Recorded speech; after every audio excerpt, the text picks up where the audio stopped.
Saludos. En esta ocasión vamos a revisar el tema de las entidades de control de vigilancia a nivel colombiano. ¿Qué función tienen las entidades de control? Pues vigilar todas las partes que están dentro del mercado colombiano, a todos los ciudadanos y en muchas ocasiones a entidades que también tienen patrimonio estatal.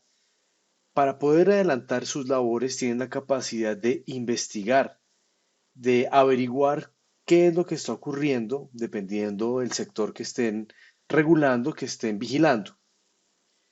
Después de hacer todo el proceso de investigación, si encuentran algún tipo de mérito para iniciar un proceso, pues hacen las veces de jueces, analizan los hechos, las pruebas y toman decisiones, enmarcando los hechos y las pruebas en el contexto normativo sobre el cual se apoyan.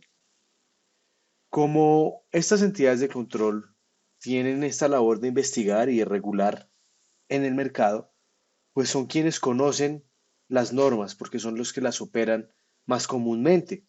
Por lo tanto, las partes que se encuentran en el mercado pueden solicitarle a las entidades de control que les expliquen, que les informen cómo funcionan las normas en el país, en el sector respecto del cual son competentes. Y pues las entidades de control ayudan a la estabilidad de los mercados y eso implica a que tanto los que ofrecen servicios y productos como los que los utilizan, los usuarios, estén seguros de que existe una entidad que va a velar por la justicia y por el cumplimiento de la normatividad en Colombia.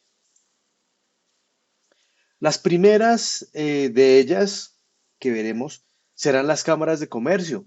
Recuerden que las cámaras de comercio son esas entidades que se encargan de registrar a las sociedades en el país. Recuerden también que según la región existe una cámara de comercio. Las principales regiones tienen sus cámaras de comercio, por ejemplo, Bogotá, Cali, Barranquilla, Medellín tienen sus propias cámaras de comercio.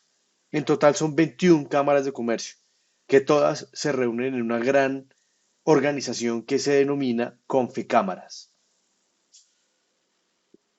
En segundo lugar tenemos las superintendencias, que son 10 a nivel nacional. Ahí está la de industria y comercio, la de notariado, la de puertos, la de servicios públicos, la de vigilancia privada. Bueno, son 10. Más adelante vamos a ver cada una de ellas. Y la Contaduría General de la Nación, que es la entidad que se encarga de llevar las cuentas del país. ¿Qué son las cámaras de comercio?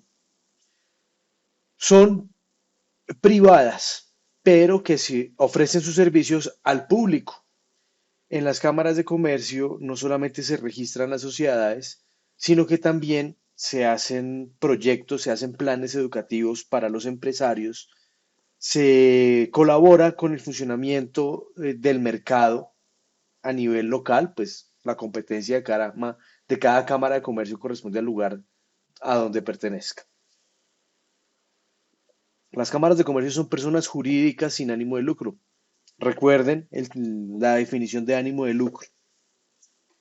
Ánimo de lucro es aquella sociedad en la cual no se reparten utilidades. Quítense de la cabeza que las entidades sin ánimo de lucro no buscan utilidades. Claro que sí buscan las utilidades. Lo que pasa es que cuando se generan esas utilidades, ese dinero que entra se reutiliza en el objeto social de la entidad. En cambio, las entidades con ánimo de lucro, cada vez que hay algún tipo de rendimiento o de utilidad, se decreta repartirla entre los socios o accionistas, es decir, entre las personas que crearon o que son socios de esa persona jurídica. La labor principal de las cámaras de comercio que hemos visto en esta clase es la de registrar las sociedades, pero también tiene muchas otras funciones, pues ayuda a fomentar la creación de las nuevas empresas, incentiva a que las empresas estén registradas y pues lo que hemos visto en la clase, que es dar fe pública a los actos de comercio, así como lo hace un notario. Ahora sí pasemos a ver las superintendencias. Aquí vamos a ver la parte general. Son organismos adscritos a la rama ejecutiva. ¿Por qué? Recuerden que la rama legislativa es la rama encargada de hacer las leyes y la rama judicial es la encargada de juzgar. En este caso, hace parte de la rama ejecutiva porque administran un sector. Se crearon en la Constitución de 1991 y como ya les he dicho, vigilan las actividades en un sector. ¿Las actividades de quiénes? De los particulares. Antes de la Constitución de 1991, todo estaba centralizado en el Estado. El Estado era el mayor prestador de servicios en Colombia. Con la Constitución de 1991 se empezaron a ver las privatizaciones de muchos servicios públicos, por ejemplo, de muchos servicios que antes el único que lo prestaba era el Estado. ¿Qué significa esa privatización? Que los particulares entran a prestar esos servicios. Como son particulares, deben estar vigilados por el Estado, que en un principio es quien debería prestar esos servicios. Pero como ya les da ese negocio a los particulares, tiene que vigilar que lo hagan de la manera debida.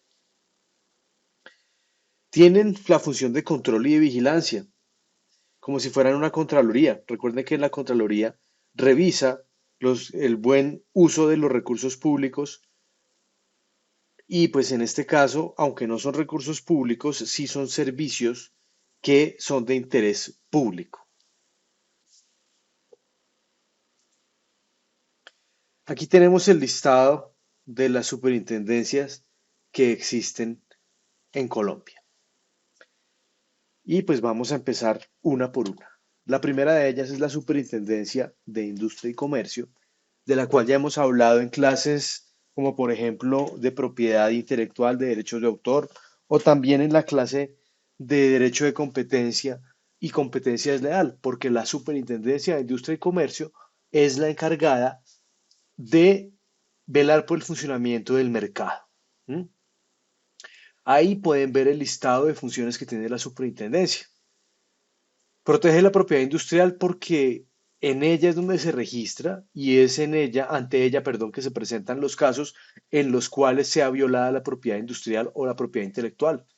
Protege al consumidor. Si a ustedes les sale defectuoso un producto y el vendedor no se los quiere cambiar, pues ustedes pueden poner la queja ante la Superintendencia de Industria y Comercio. También, al ser la encargada de proteger el mercado, es quien dicta las normas de metrología y reglamentos técnicos. Reglamentos técnicos creo que no tiene tanto problema, pero metrología es un término no muy común. La metrología es la ciencia de las medidas. ¿Qué quiere decir eso? Pues que la Superintendencia de Industria y Comercio en Colombia define cuánto es un litro, cuánto es un gramo, cuánto es un kilo y, sobre todo, vigila que los productos ofrecidos al público cumplan con la metodología que le es ofrecida. Si ustedes van al supermercado y compran un kilo de arroz y llegan a la casa y lo pesan y resulta que no pesa un kilo sino 800 gramos, pues pueden poner la queja ante la superintendencia y la superintendencia pondrá una sanción al productor de ese arroz porque no está vendiendo el kilo sino solamente 800 gramos. Los datos personales, que tendremos ocasión de ver qué es eso de los datos personales en futuras ocasiones, hoy en día son muy valiosos y por lo tanto existen leyes que protegen los datos. ¿De qué los protegen? De que no sean compartidos con quien no esté autorizado, que no sean utilizados para finalidades que no han sido autorizadas por su dueño y sobre todo para controlar cualquier tipo de ocurrencia de delitos. En materia de mercado, pues es el juez, es el que se dedica a revisar si se viola o no el derecho de competencia. Y por lo tanto, pues también tiene una función de ser el juez ante la competencia desleal. La Superintendencia Financiera, perdón, es un organismo técnico que está adscrita al Ministerio de Hacienda y Crédito Público. ¿Por qué? Porque trata el manejo de los recursos. Vigila a todas las entidades que están en el sector financiero de Colombia. Por lo tanto, pues protege el mercado financiero, no solamente a los inversionistas, a los usuarios del sistema, sino también a los participantes del mercado financiero. ¿Y quiénes participan en el mercado financiero? Todo lo que tenga alguna similitud a un banco, o sea, un banco. Entonces hay bancos hipotecarios, bancos comunes y corrientes, hay entidades financieras, cooperativas financieras. Bueno, existen muchas figuras. Las aseguradoras también se me pasaban. Las aseguradoras también están vigiladas por Superfinanciera. Todas esas entidades deben cumplir con la reglamentación de la Superfinanciera, que lo que busca es que haya estabilidad en el sector financiero. Fíjense ustedes en la historia del mundo y cada vez que ocurre una gran crisis económica siempre está inmerso algún participante del mercado financiero. Todas las crisis económicas han sido a través del mercado financiero. Lo que busca la superintendencia financiera, pues, es evitar que ocurran estas crisis. Y aquí quiero hablar de un tema, de pronto al margen de lo que estamos revisando, y es el tema de las pirámides.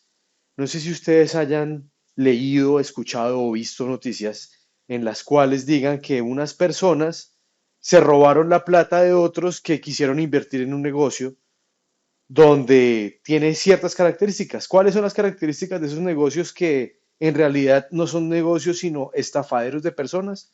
Primero, que ofrecen rentas fijas. Y segundo, que las tasas de rentabilidad que ofrecen al mercado son muy altas. Entonces, esas pirámides no funcionan manejando dinero como los bancos, que los bancos lo que hacen es captan dinero del público y ese dinero lo invierten, por ejemplo, lo prestan a un interés más alto del interés que le pagan al dueño del dinero. Y ese margen de entre colocación y préstamo, ese margen es la utilidad de los bancos. En las pirámides ofrecen unos altos rendimientos, pero en ningún momento quienes inician la pirámide invierten el dinero. Lo único que dicen es que van a dar un porcentaje altísimo de rendimientos, pero también le dicen al que va a invertir que tiene que buscar más personas que inviertan. Lo único que están haciendo es que la persona nueva llega sola y debe traer otras 5 personas. Con lo de esas 5 personas, le pagan un pedazo de los rendimientos a esa persona que lo llevó. Y el otro pedazo que sobra es para el que se inventó el negocio. ¿Qué pasa con los 5 nuevos que trajo ese primer inversionista? Pues cada uno de ellos deberá traer otros 5. Entonces, esos nuevos 5, que ya serían 25, se utilizan para pagarle alguno de los rendimientos a los 5 segundos. Y así se va multiplicando hasta que llega un momento en el que ya no hay más personas que inviertan dinero y es cuando se caen las pirámides. ¿Por qué traigo el caso de las pirámides a esta explicación? Las pirámides no están vigiladas por la superintendencia financiera, porque no son entidades financieras, son un delito. Entonces, cuando esas personas reciben ese dinero, lo están recibiendo de manera ilegal. De hecho, existe un tipo penal, existe un delito que se llama captación ilegal de recursos y eso da cárcel. ¿Por qué crearon ese delito? Pues para evitar que se crearan las famosas pirámides. Ahora, a veces presentan negocios piramidales disfrazados, donde dicen, compre este producto, pero traiga otras personas que compren el mismo producto y también lo vendan. Esa es una pirámide disfrazada. Han sido investigados varios negocios multinivel, pero hasta ahora, pues, de los más famosos multinivel no ha pasado nada porque la diferencia que tienen con una pirámide es que hay un producto de por medio. Entonces, si va a invertir usted 1 millón de pesos en 2 tarros de polvo, pues cada tarro le costó 500.000 pesos. Usted lo compró, ¿sí? Y lo va a vender. Entonces, pues ahí es más difícil comprobar el esquema piramidal o esquema Ponzi. Cerrando el paréntesis, la superfinanciera entonces trata de organizar el mercado, obviamente legal, de captación de recursos, protegiendo a inversionistas, a ahorradores y a los que están asegurados. La Superintendencia de Sociedades, que también ya la hemos visto en esta clase, es aquella que regula el funcionamiento interno de las sociedades en Colombia. ¿Mm? Vigila que cumplan con su funcionamiento como sociedad. No revisa el funcionamiento de la sociedad en el mercado, sino dentro de la misma sociedad. Por ejemplo, si no se cumplen las directrices dadas por la junta directiva de una sociedad, se puede acudir a las supersociedades. Si algún grupo de socios cree que está siendo abusado en sus derechos como socios, pues pasa la queja ante las supersociedades. De hecho, las supersociedades está tan atenta al funcionamiento de cada sociedad que es el juez encargado de realizar los procesos de liquidación forzosa o reestructuración, o como se conoce vulgarmente, de bancarrota de las sociedades. Las supersociedades no solamente controla a las sociedades colombianas, sino también a las sucursales, a las matrices y a las subordinadas que operen dentro de Colombia.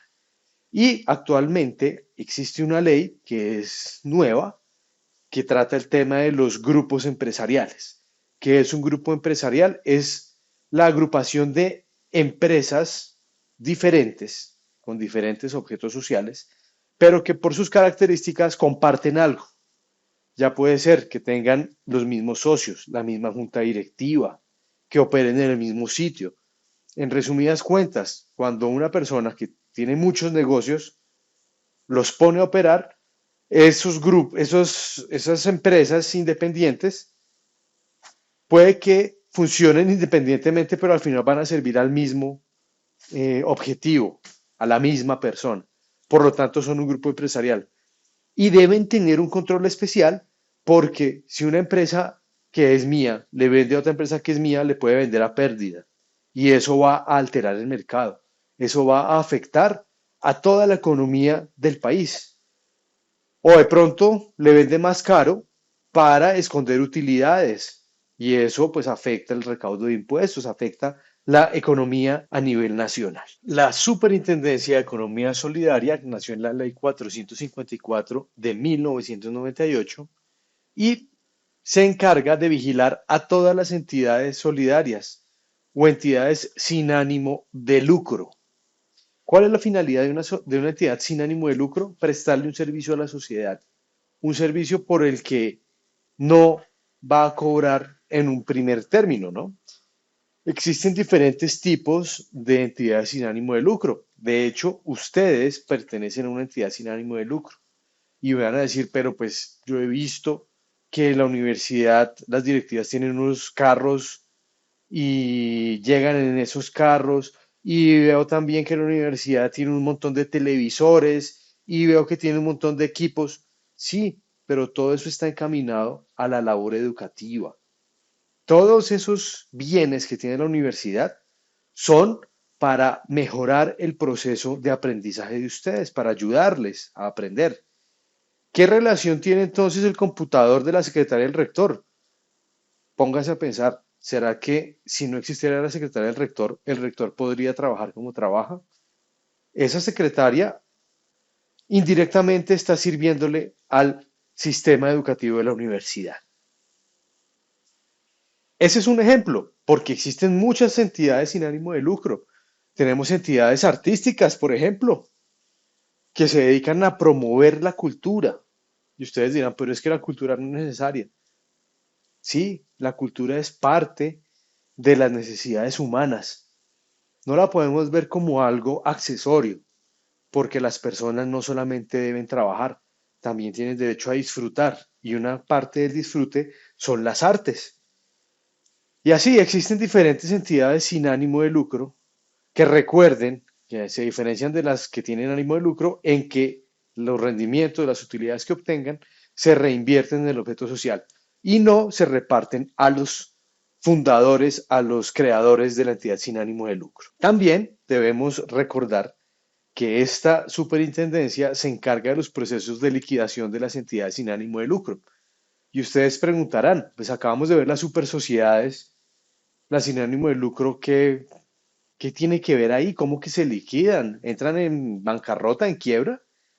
Lo primero, las sociedades registra todas las sociedades, incluyendo las con ánimo y las sin ánimo de lucro.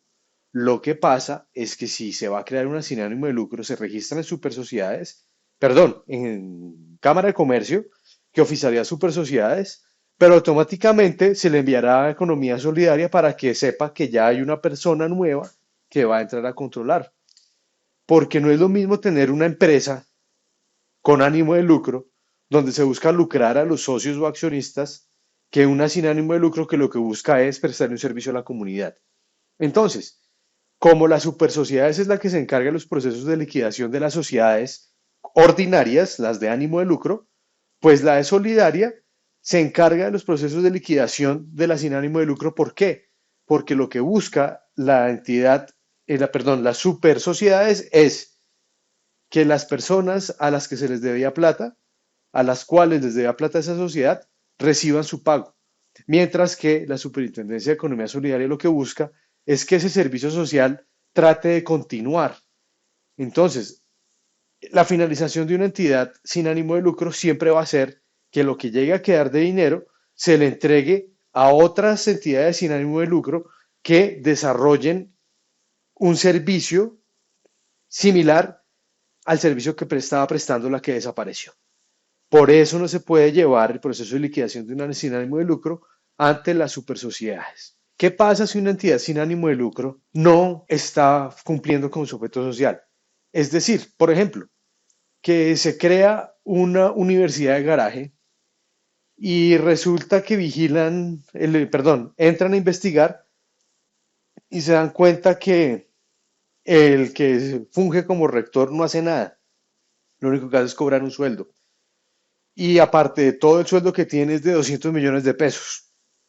Pues es un sueldo que está fuera de valores de mercado y probablemente lo que están haciendo es evadiendo impuestos. ¿Qué pasa con esa sociedad? Pues que la transforman en una sociedad común y corriente y la ponen a pagar impuestos. Y claramente tendrá que regresar esos impuestos que no pagó cuando estuvo disfrazada como sin ánimo de lucro. De eso se encarga la Superintendencia de Economía Solidaria. Analiza que los objetos sociales, valga la redundancia, sociales, se cumplan. Cuando dejan de ser sociales, pues ya pasan a ser sociedades comunes y corrientes. La Superintendencia de Subsidio Familiar se creó en el decreto 2150 de 1992 y lo que busca es vigilar a las cajas de compensación familiar. ¿Qué es una caja de compensación familiar? Creo que de pronto ustedes han utilizado los servicios de alguna de ellas. Y son servicios que se le prestan a la comunidad a unos precios bastante cómodos, bastante bajitos. ¿Para qué? Pues para tratar de darles una mejor calidad de vida.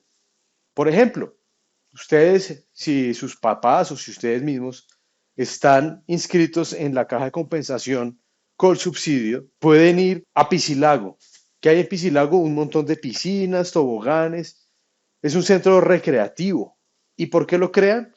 Pues para darle esa recreación a personas que probablemente no tengan el acceso comúnmente a ese tipo de servicios. Observen muy bien que las cajas de compensación familiar tienen diferentes categorías. La categoría A para los que se ganan menos de un mínimo o hasta un mínimo. La categoría B que va creo que hasta los 3 o 4 mínimos. Y la categoría C que va de 4 mínimos en adelante. ¿Por qué esa diferenciación si los servicios son iguales? Porque no es lo mismo una persona que se gana un salario mínimo, un gasto para ir a meterse en una piscina no es lo mismo para una persona de salario mínimo que para una persona que se gana 10 millones de pesos. Ambos tienen derecho a utilizar el mismo servicio. ¿Mm? Lo que pasa es que el que se gana un mínimo tiene que pagar mucho menos. Y si ustedes revisan los valores de las categorías en la caja de compensación familiar, son bastante significativos. Porque pongan ustedes una persona que se gana el mínimo a ir a Melgar. Es un gasto que no es comparable para una persona que se gana 10 millones de pesos. Una ida a Melgar estará costando, de una persona estará costando 50.000, 60.000 pesos. Para una persona que se gana 10 millones, 60.000 pesos, pues no representa mucho. Para una persona que se gana el mínimo, puede ser casi un 4 o 5% de su ingreso mensual. ¿Mm? Entonces, la superintendencia de subsidio familiar busca que las cajas de compensación promuevan todos sus servicios, se los presten a la mayor cantidad de beneficiarios que sea posible. En el ejemplo que les di, fue un ejemplo de recreación, pero es que las cajas de compensación familiar también dan subsidios de vivienda. ¿Qué pasa si ustedes están inscritos en una caja de compensación y la caja de compensación no les otorga el subsidio al cual tienen derecho por sus características económicas? Pues que van a la superintendencia de subsidio familiar y ponen la queja y dicen, mire, yo cumplo con todos los requisitos para obtener ese subsidio de vivienda, para compra de vivienda, y no me lo quieren dar. ¿Qué hace la superintendencia? Pues entra a revisar el caso y pues si es así, obliga a la caja de compensación a que les dé ese subsidio. ¿Qué servicios prestan las cajas de compensación? Servicios educativos, recreativos, servicios de salud, servicios de asistencia en temas, por ejemplo, de construcción, dan subsidios para compra de vivienda y en todos esos servicios pues está vigilada por esta superintendencia. La superintendencia de vigilancia, por otro lado, es aquella que reúne a todas las empresas que prestan servicios de vigilancia. Y pues está adscrita al Ministerio de Defensa Nacional porque manejan armas en muchas ocasiones. Esa seguridad privada, pues es un servicio que necesita el público, pero por ser tan específico y por tener tanta normatividad por aquello de la seguridad, es necesario que haya una entidad que vigile que todas las empresas que se dedican a este servicio cumplan con toda la normatividad. Y otra vez vamos a ver que pueden existir varias superintendencias vigilando a una sola empresa. Esa empresa de vigilancia se creó ante una Cámara de Comercio donde se solicitó el certificado de existencia y representación o se registró más bien el estatuto o los estatutos de creación de la sociedad. También pues estará Super Sociedades porque ella vigila a todas las sociedades con ánimo de lucro y pues una empresa de servicio de vigilancia pues claramente tiene ánimo de lucro y estará vigilada por supervigilancia porque pues presta servicios de seguridad. La supervigilancia pues trata de que todas las normatividades de seguridad se cumplan. De seguridad me refiero a seguridad, mmm, no seguridad y salud en el trabajo, ni cualquier otro tipo de seguridad. La seguridad de los bienes y las personas. ¿Mm? Y en ella pues deben estar todas las empresas que prestan esos servicios de seguridad y vigilancia. No sé si ustedes sabían que para poder prestar el servicio de celaduría con armas, es necesario que las personas que van a ser de celadores o celadoras con armas deben cumplir unos cursos semestralmente. En el momento en el que ese personaje no cumpla con el tiempo del curso, simplemente pues lo van a sacar del cargo y lo van a poner otra vez con un bolillo a defender el edificio porque ya no puede tener armas. ¿Qué ocurre si uno contrata a una empresa de seguridad con armas? Pues que le van a cobrar más. ¿Por qué? Pues por el uso de las armas. Primero, el arma cuesta. La capacitación del personal es más costosa. Tienen que comprar pólizas de seguro por si llega a ocurrir algo con las armas. Por eso, contratar servicios de vigilancia armados es más costoso que guardar servicios, que contratar servicios de vigilancia sin armas. Y aquí les dejo un tip. Normalmente en los edificios hablan de conserjería. La conserjería está habilitada siempre y cuando se cumpla un requisito principal. Y es que la persona que hágase las veces de conserje no haga las veces de vigilancia. ¿Qué quiere decir? Pues que si ustedes llegan al edificio o al conjunto donde viven o llegan de visitantes y la persona que está ahí es quien les autoriza la entrada, quien les abre la puerta, está haciendo una labor de vigilancia. Por lo tanto, no puede ser conserje. Entonces, pues las empresas de conserjería no están vigiladas por la supervigilancia, pero si llegan a descubrir que alguien está utilizando servicios de conserjería disfrazando servicios de vigilancia, van a tener sanciones por estar incumpliendo la ley. La Superintendencia de Notario y Registro se creó en el año 1992 con el decreto 2158 y esa no la vamos a ver.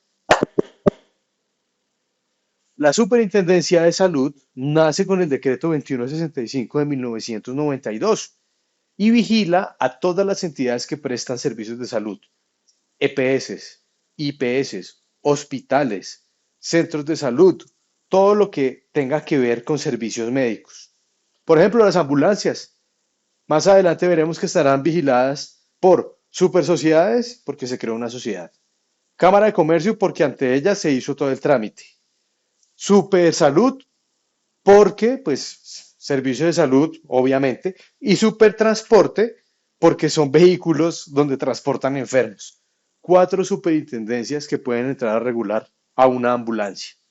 Bueno, dejando el ejemplo a un lado, la Super Salud vigila que se cumplan con todas las obligaciones que tienen estas entidades frente a sus usuarios, porque recuerden que la salud es un derecho fundamental consagrado en la Constitución de 1991 y por lo tanto el Estado debía crear una entidad que se encargara de revisar todo el tema de salud en el país.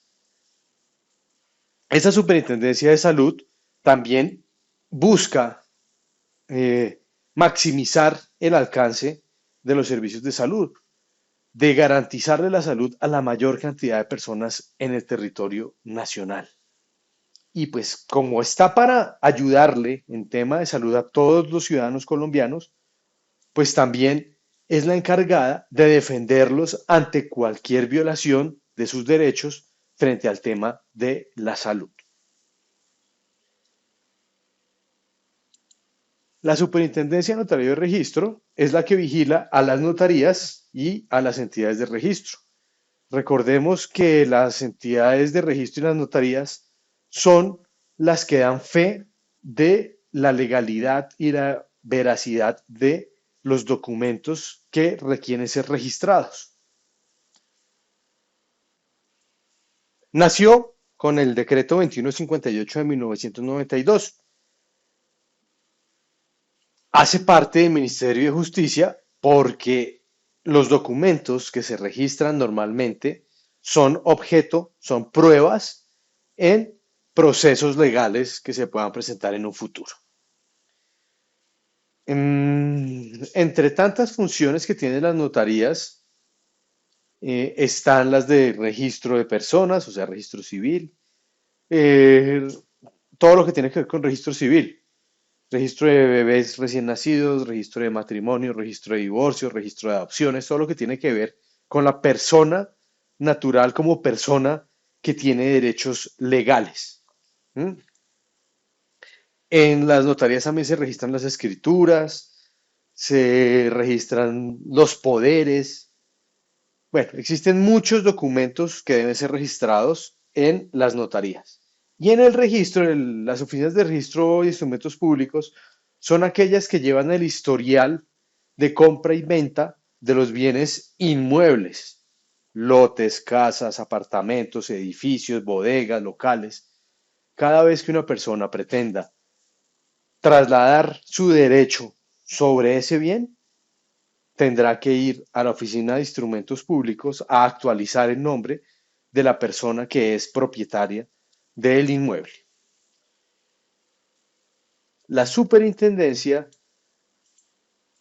de servicios públicos pues revisa a todas las empresas que prestan servicios públicos.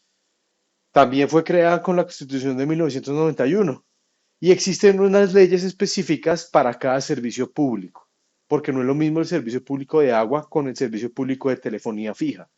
El primero, pues es vital para la vida de las personas, mientras que el segundo ya casi que nadie lo usa, pero pues también es un servicio público.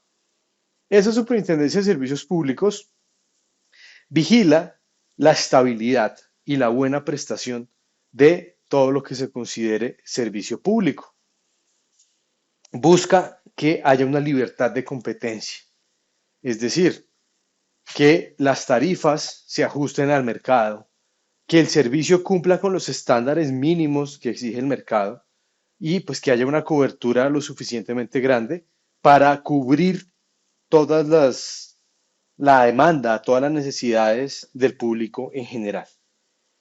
Si a ustedes les llega un recibo del agua altísimo y ustedes no han tenido ningún tubo roto ni un gasto excesivo en el servicio de agua, pueden solicitar a la empresa de servicio público de acueducto que les haga un análisis de su consumo.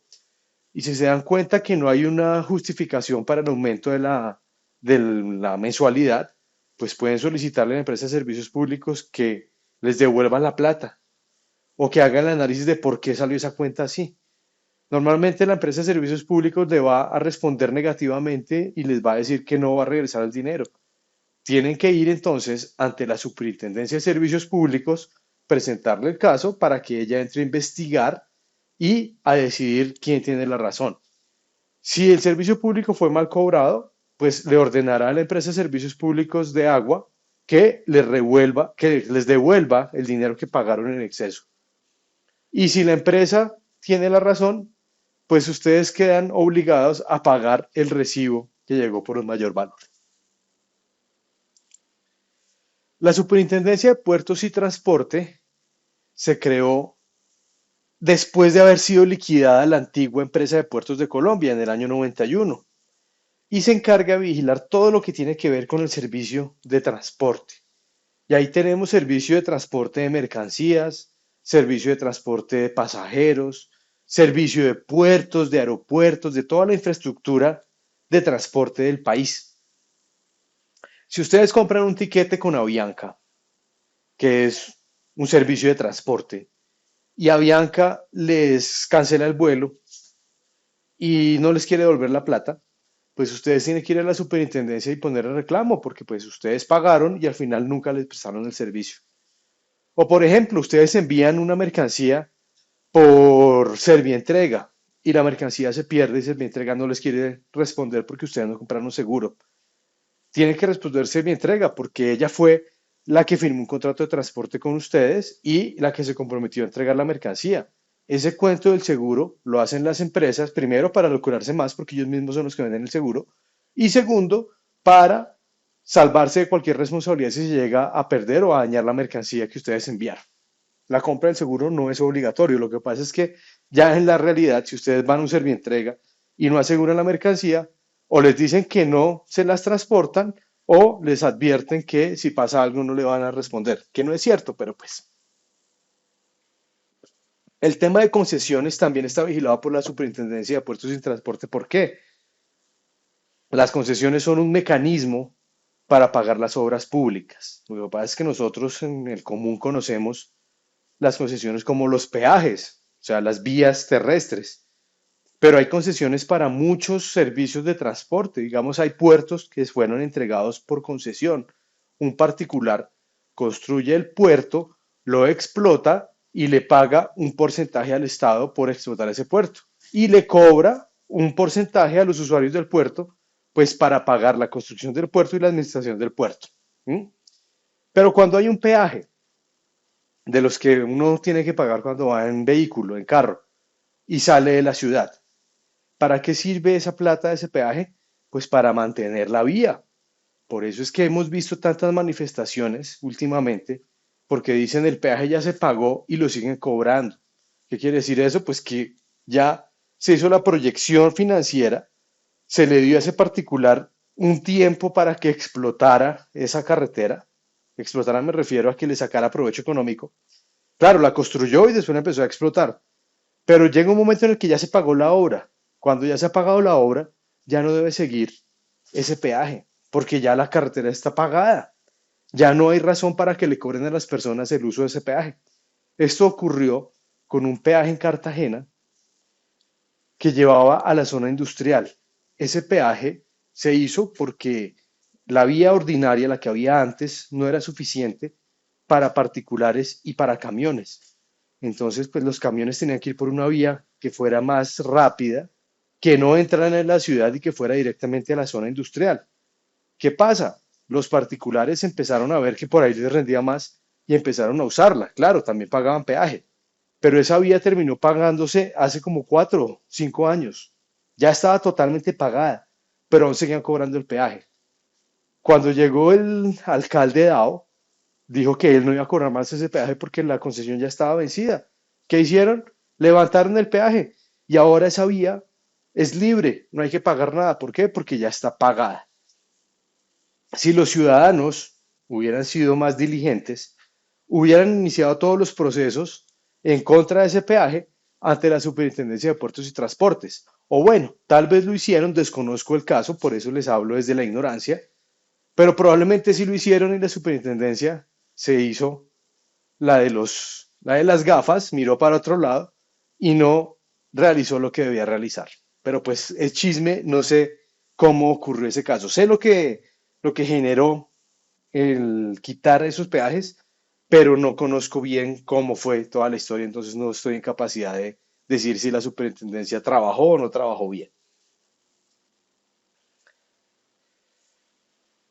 En este punto, entonces, debemos llegar a las conclusiones de las entidades de control y vigilancia en Colombia. Todas buscan, primero, proteger a toda la economía, a todo el mercado. Segundo, proteger los derechos de los usuarios que hacen parte del mercado. Tercero, buscar que el ramo en el que se están desarrollando funcione bien y cada vez vaya mejorando. Y por último, se encargan de vigilar y de tomar decisiones cuando se presentan problemas entre los actores del sector en el cual ellas están regulando.